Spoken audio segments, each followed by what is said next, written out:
So very good evening to all of you guys. हम लोग Indian partnership act 1932 कर रहे थे और यूनिट 1 हम लोग का हो चुका था। हम लोग यूनिट 2 स्टार्ट करने वाले थे, तो let us start unit 2। Unit 2 basically क्या बोलता है, मैं एक ओवरव्यू देना चाहते हैं तुम लोग को। रिलेशंस ऑफ पार्टनर्स, पार्टनर्स का रिलेशन आपस में, पार्टनर का रिलेशन दूसरे लोगों के साथ, थर्ड पार्टी के साथ, पार्टनर्स का राइट्स, पार्टनर्स का ड्यूटीज़, जो लॉ उनको देता है, इस पूरे सेक्शन में उसका जिक्र किया गया है। ठीक है, तो चलो हम लोग आगे बढ़ते हैं। सबसे पहले ना पेज नंबर 3.19 में आना। ठीक है, 3.19 में आके जो पहला टॉपिक है वहाँ पे लिख देना रेफ़र कॉपी। ठीक है, तुम लोग क्या करो, एक तुम लोग को जो हम लोग का वीडियो है उसके जो टाइटल है, वीडियो को जब मिनिमाइज़ करोगे तो उसके टाइटल पे क्लिक करना, नीचे डिस्क्रिप्शन में एक लिंक होगा। ठीक है, वो लिंक पे क्लिक करना, उससे तुम लोग गूगल ड्राइव से एक पीडीएफ डाउनलोड कर पाओगे। तो पीडीएफ का पीडीएफ मैंने अपलोड कर दिया है, उसका नाम है Indian partnership act IPA unit 2 part 1 notes. ठीक है, IPA U2P1 नोट्स ऐसे करके होगा, उसको डाउनलोड कर लेना। ठीक है, चलो हम लोग पहले वो नोट्स को रेफ़र करते हैं। सबसे पहले रिलेशन ऑफ पार्टनर्स, सेक्शन 9 क्या बोलता है, ध्यान से सुनो। General duties of partners, section 9 3 ऐसे ड्यूटी के बारे में बोला है जो हर पार्टनर को निभाना ही निभाना है। पहला कि बिजनेस कॉमन एडवांटेज के लिए चलना चाहिए। ठीक है, बिजनेस जो हो रहा है वो सब पार्टनर्स मिल के उसके भलाई के लिए चलाएं। दूसरा कि बिजनेस का हर एक ट्रांजैक्शन जस्ट होना चाहिए और फेथफुल होना चाहिए। जस्ट एंड फेथफुल यानी कि इक्वल होना चाहिए, ये नहीं कि हम गपला कर रहे बिजनेस में, वो लॉ करने से रोक दिया है section 9 of Indian partnership act में। और तीसरा, render true accounts of the firm to any partner और हिज लीगल रिप्रेजेंटेटिव। सबसे पहले अगर बात करें लीगल रिप्रेजेंटेटिव क्या होता है, तो वहाँ यहाँ पे लीगल रिप्रेजेंटेटिव से मतलब है एडवोकेट का। ठीक है, तो बोल रहा है कि जो बुक्स ऑफ अकाउंट्स होता है, जो हम लोग general ledger, journal, trial balance वगैरह पढ़े, बैलेंस शीट वगैरह, वो सारा ट्रू होना चाहिए। और अगर कोई पार्टनर मांग रहा है तो उसको देना है देखने के लिए, उससे हम लोग छुपा नहीं सकते हैं। ठीक है, तो सेक्शन 9 3 बात बोलता है, तीनों बात क्लियर है। अब आते हैं सेक्शन 10 में। सेक्शन 10 क्या बोलता है? सेक्शन 10 बोलता है duty to identify for loss caused by fraud. सबसे पहले आइडेंटिफाई का मतलब यहाँ पे लिखा दिया हिंदी में। आइडेंटिफाई का मतलब होता है भुगतान भरना। अभी फॉर एग्जांपल ए फ्रॉड किया 1 लाख रुपया का, फर्म से किया है, तो 1 लाख रुपया जो ए है वो वापस करेगा, भुगतान भरेगा जो फ्रॉड किया उसका। अभी सवाल उठता है कि भैया कंपनी में अगर हम लोग करें तो मानते हैं कि कंपनी को पैसा दे रहे, क्योंकि कंपनी और मेंबर्स दोनों अलग अलग हैं, सेपरेट एंटिटी है, बिजनेस में हम लोग पढ़ें। लेकिन फर्म और पार्टनर्स तो एक ही है, वहाँ पे तो अनलिमिटेड लायबिलिटी है। तो यहाँ पे क्या होगा, बोले ये जो ए का 1 लाख रुपया आ रहा है ये बी और सी में बढ़ जाएगा। किस रेशियो में? जनरली ये बटेगा तुम्हारा प्रॉफिट शेयरिंग रेशियो में। ठीक है, अगर कोई नया कॉन्ट्रैक्ट हुआ तो उस रेशियो में भी हम लोग बंटवा सकते हैं। मानो ये लोग दोनों के बीच में बात हुआ कि ठीक है हम लोग 3:1 में लेंगे, तो फिर 3:1 में ही बढ़ जाएगा। ठीक है, अब आगे बढ़ते हैं। सेक्शन 9 और सेक्शन 10 अपना हो गया। ठीक है, अब आते हैं सेक्शन 11 पे। सेक्शन 11 क्या बोलता है, ध्यान से सुनना। Determination of rights and duties between partners by contract between the partners. अभी क्या होता है, कुछ राइट एंड ड्यूटी लॉ बोल दिया है और कुछ राइट एंड ड्यूटी हम लोग कॉन्ट्रैक्ट से करते हैं। लॉ क्या बोला, mutual right and duty of the partner may be determined by a contract between them. या तो तुम डिटरमाइन करो या फिर इम्प्लाइड जो लॉ है उसी का होगा। अभी हम जैसे डिटरमाइन किए कि अपना हम लोग कोई भी जो प्रॉफिट शेयरिंग रेशियो उसको चेंज कर सकते हैं, कैपिटल कंट्रीब्यूशन रेशियो को चेंज कर सकते हैं, अलग अलग चीज़ हम लोग पार्टनरशिप से छेड़छाड़ कर सकते हैं, रेम्यूनरेशन सेट कर सकते हैं किसी पार्टनर के लिए। तो ये सब हम लोग के ऊपर है, हम लोग कॉन्ट्रैक्ट करें। कॉन्ट्रैक्ट नहीं होगा तो लॉ क्या इम्प्लाई करता है कि 1:1 के मतलब इक्वली बटेगा सारा, प्रॉफिट वगैरह लॉस वगैरह को इक्वली बांटना पड़ेगा। जनरली पार्टनर्स को सैलरी देने का कोई ऐसा रिवाज नहीं होता, तो ये सब इम्प्लाइड है। ठीक है, अभी एक टर्म आएगा agreement in restraint of trade, इसके बारे में ध्यान से सुनो। अभी ABC 3 जन मिलके एक CA फर्म खोला। ठीक है, ये लोग बोला कि ये लोग तीनों के बीच में एक कॉन्ट्रैक्ट हुआ सेक्शन 11 सब सेक्शन 2 के तहत कि अगर यहाँ इस पार्टनरशिप फर्म से कोई भी निकला या फिर रहते हुए धनबाद के अंदर काम करने का कोशिश भी किया तो हम लोग उस पर केस कर सकते हैं। यानी कि तुमको ये सीए वाला काम करने से हम रोक रहे हैं। रोकने का मतलब रिस्ट्रेंट, और ये कॉन्सेप्ट को बोलते हैं agreement in restraint of trade. याद करो हम लोग ये इंडियन कॉन्ट्रैक्ट एक्ट में भी पढ़े थे। तो क्या ये कंपलसरी होता है? मतलब क्या अगर हम और हम लोग के मतलब हम बी और सी, ए बी और सी तीन जन कोई कॉन्ट्रैक्ट कर रहे हैं, तो क्या ये वाला कॉन्सेप्ट को लगाना कंपलसरी है? बिल्कुल भी नहीं। ये कॉन्सेप्ट लगाना बिल्कुल भी कंपलसरी नहीं है, ठीक है, ये ऑप्शनल होता है। अब आते हैं सेक्शन 12 में। सेक्शन 12 क्या बोलता है? The conduct of the business. Conduct of the business क्या? सब एकदम एकदम सिंपल है ये तो। पहला, right to take part in the conduct of business. हर पार्टनर बिजनेस में हिस्सा ले सकता है, चाहे वो कोई भी पार्टनर हो। I repeat, her partner business में हिस्सा ले सकता है, चाहे वो कोई भी पार्टनर हो। दूसरा, राइट टू बी कंसल्टेड। कभी भी कोई भी मैटर हो, हम लोग सारे पार्टनर से कंसल्ट कर सकते हैं। उनके पास राइट है कंसल्ट करने का, मतलब हम मेरे पास राइट है हम जाके आगे वाले पार्टनर से पूछें, और उसके पास राइट है कि हाँ मेरे से पूछो। I hope you are getting it. अगर इसको मैं एक डायग्राम से दिखाएं तो राइट टू बी कंसल्टेड मतलब ये लोग ए बी सी तीनों एक दूसरे से कंसल्ट करके बिजनेस चला सकते हैं, सिंपल टर्म्स में बोले तो, ठीक है। अभी ध्यान से सुनो ये बात। एक टर्म आया हम लोग के लॉ में, यूनानिमस कंसेंट। यूनानिमस कंसेंट, ये यूनानिमस कंसेंट क्या होता है भैया? देखो, जब भी बिजनेस का नेचर चेंज हो, नेचर मतलब जिस चीज़ के लिए हम लोग बिजनेस चालू किए थे, फॉर एग्जांपल हम लोग चालू किए थे सीए फर्म, बट अब हमको शिफ्ट होना है और एक मिठाई दुकान का काम चालू करना है, तो यहाँ पे तो पूरा का पूरा बिजनेस बदल रहा है। तो जब भी कोई बिजनेस का नेचर पूरा का पूरा चेंज हो तो यूनानिमस कंसेंट होना ज़रूरी है। यानी कि सबका मंजूरी, ए बी सी, अगर 3 पार्टनर है तो तीनों का मंजूरी, 100 पार्टनर है तो 100 पार्टनर का मंजूरी। क्या 100 से ज़्यादा पार्टनर हो सकते हैं? बिल्कुल नहीं। क्यों? ये कहाँ लिखा है? सेक्शन 464 ऑफ कंपनीज एक्ट में, मैक्सिमम पार्टनर 100, मिनिमम पार्टनर 2, ठीक है।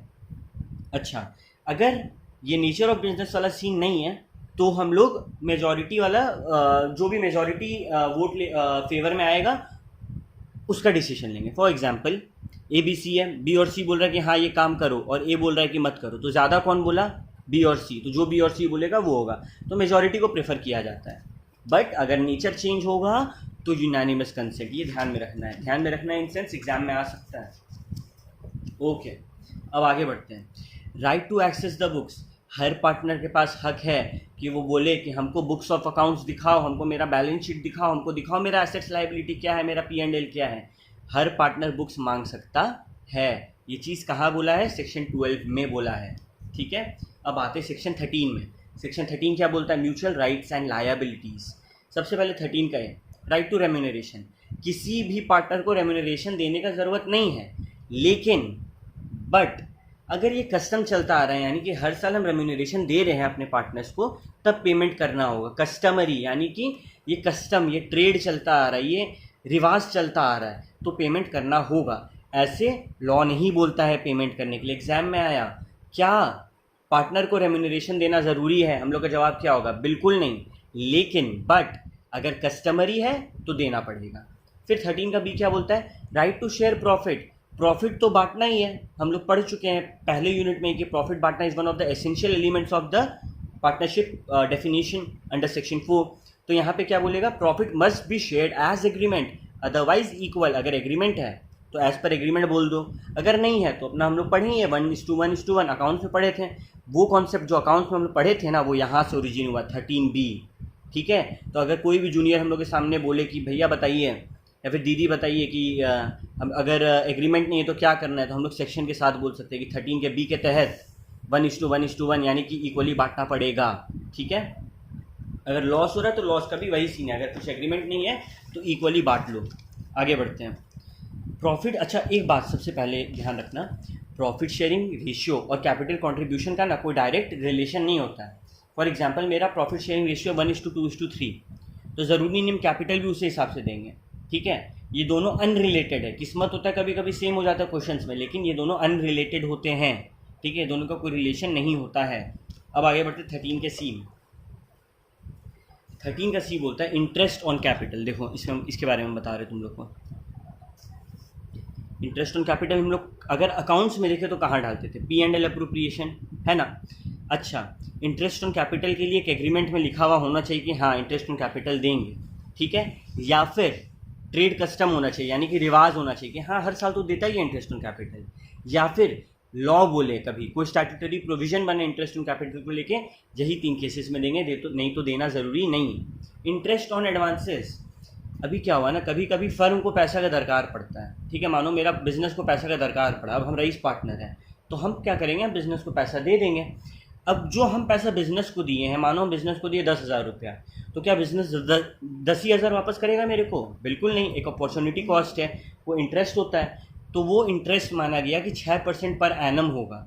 तो अभी हम लोग को क्या समझ में आया कि अगर फर्म डिज़ोल्व हो जाए तो उसके बाद इंटरेस्ट ऑन कैपिटल नहीं, मानो अगर आज डिज़ोल्व हो रहा है, ठीक है, मानो ये कौन सा मंथ चल रहा है, मई में डिज़ोल्व हो रहा है, तो मई तक का हम कैपिटल इंटरेस्ट ऑन कैपिटल देंगे। अभी हम सारा सेटलमेंट करें दिसंबर में, तो हमको मई से जून से दिसंबर तक का इंटरेस्ट ऑन कैपिटल नहीं देना पड़ेगा। लेकिन अगर इंटरेस्ट ऑन एडवांसेस है तो वो देना पड़ेगा। तो इंटरेस्ट ऑन कैपिटल डिसोल्यूशन के बाद नहीं देते हैं, लेकिन जो एडवांस फर्म लेता है पार्टनर से, यानी कि जो पैसा फर्म उधार मांगा था पार्टनर से, उस पर तो हम लोग को इंटरेस्ट देना ही पड़ेगा, ठीक है। अगर तुम लोग को ध्यान हो 12th में हम लोग ये कॉन्सेप्ट को अकाउंट्स में किए थे, ठीक है।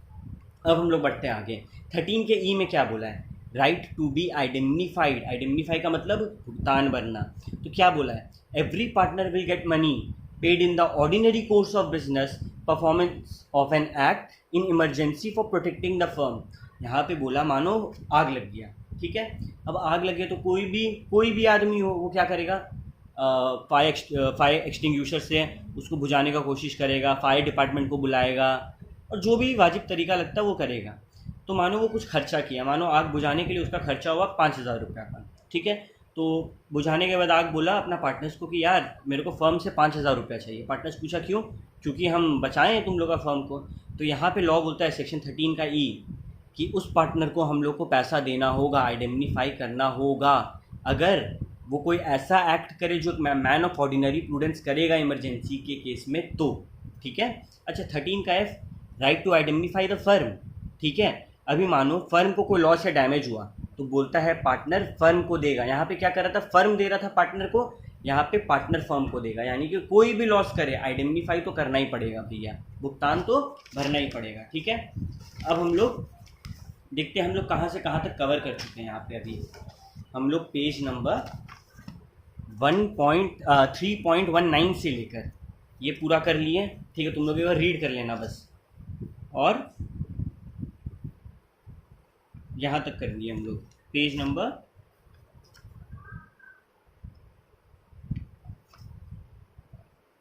3.22 तक, ठीक है। अभी भैया ये याद कैसे करें, सवाल ये उठता है। तो याद करने के लिए हम लोग क्या करेंगे, सबसे पहले याद करना ये कंडक्ट ऑफ बिजनेस, ये थोड़ा ज़रूरी है। तो 3 बात बोलता है सेक्शन 12 क्या, कि हर इंसान बिजनेस में हिस्सा लेगा, राइट टू टेक पार्ट। दूसरा, हिस्सा लेगा तो कंसल्ट भी करना होगा। तीसरा, जब इतना कुछ कर ही रहे हैं तो बुक्स भी देखने मिलेगा। कैसे याद करेंगे, हर कोई हिस्सा लेगा तो कंसल्ट भी करेगा, और कंसल्ट करेगा तो बुक्स भी देखने मिलेगा। और सबसे important, mutual rights and liabilities section 13, ये कैसे याद करना है देखो। इसका तुम लोग वही स्टोरी बनाओ, जैसे कि मेरा स्टोरी क्या है देखो।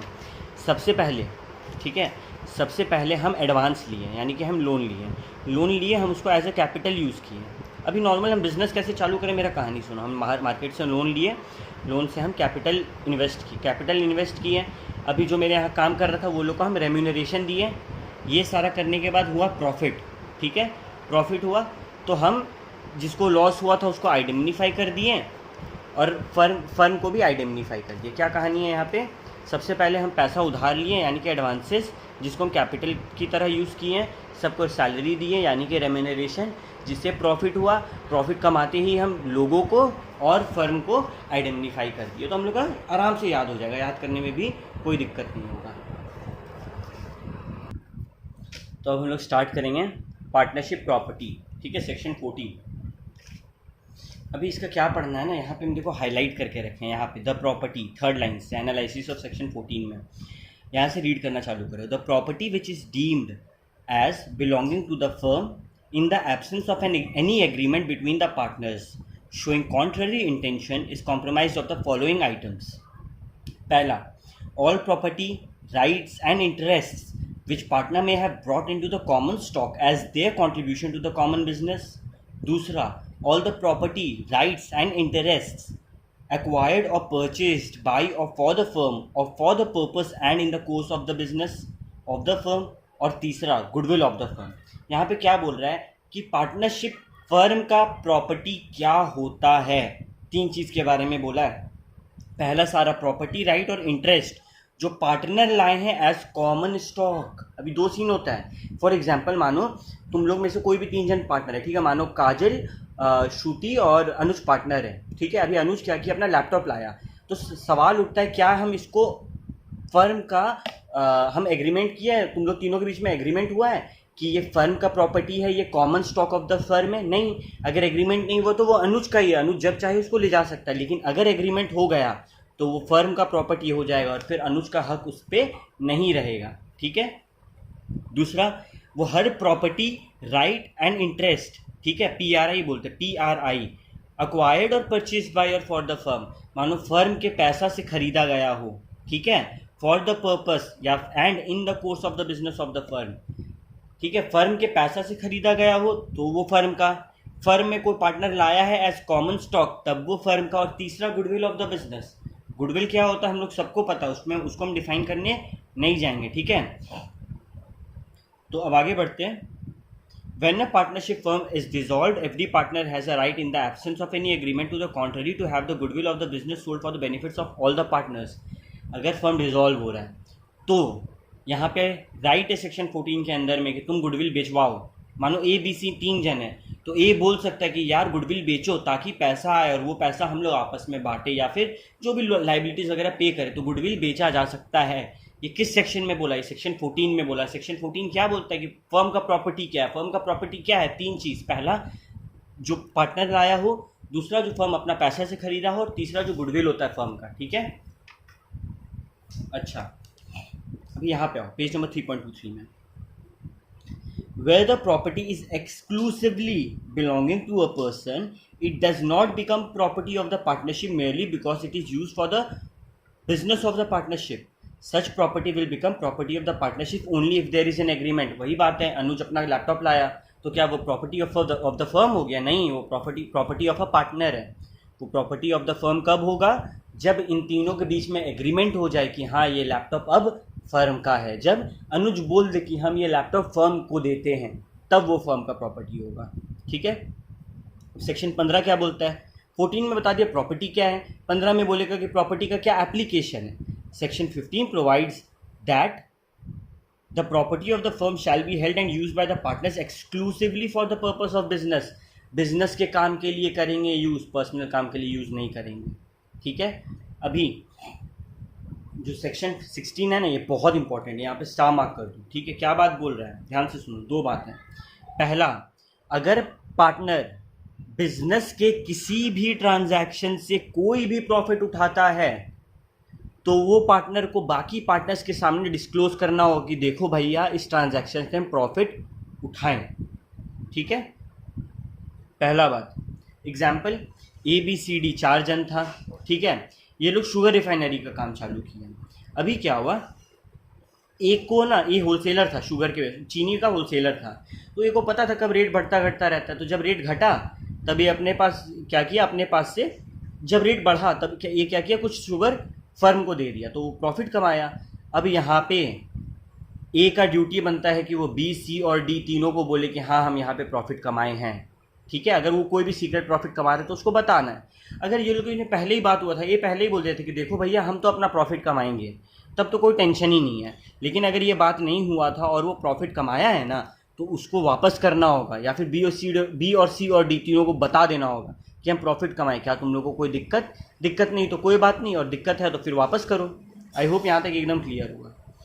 इसके बाद वाला पॉइंट क्या बोलता है, अगर कोई पार्टनर बिजनेस सेम नेचर का चला रहा है तो जो प्रॉफिट होगा उसको बताना होगा। एकदम सिंपल बता रहे हैं ना। मानो हम लोग गोकुल खोले पार्टनरशिप में, ठीक है, और साइड से कोई एक जन हम ही लोग का पार्टनर में से एक नया मिठाई दुकान खोल दिया जिसका नाम था मधुबन, ठीक है। तो अब यहाँ पे वो हम लोग से बिना पूछे खोला, वो हम ही लोग का सारा टेक्निक यूज़ कर रहा है, हम ही लोग के कस्टमर्स को यूज़ कर रहा है, तो उसको वो प्रॉफिट भी हम ही लोग में बांटना होगा। अगर वो हम लोग से परमिशन लेके खोले और हम लोग परमिशन दे दें तब कोई दिक्कत नहीं, लेकिन अगर परमिशन नहीं दिए हैं तब वो जो प्रॉफिट है हम लोग को बांटना पड़ेगा, ठीक है। चलो अभी आज तक के लिए यहाँ पे, अगला वीडियो में हम आगे बढ़ेंगे, ठीक है। चलो थैंक यू। कोई भी डाउट होगा हमको बोल देना, डिस्क्रिप्शन में तुम लोग को गूगल ड्राइव का लिंक मिल जाएगा, वहाँ पे नहीं मिल रहा है मेरे को फ़ोन करना, मदद कर देंगे, ठीक है। चलो बाय।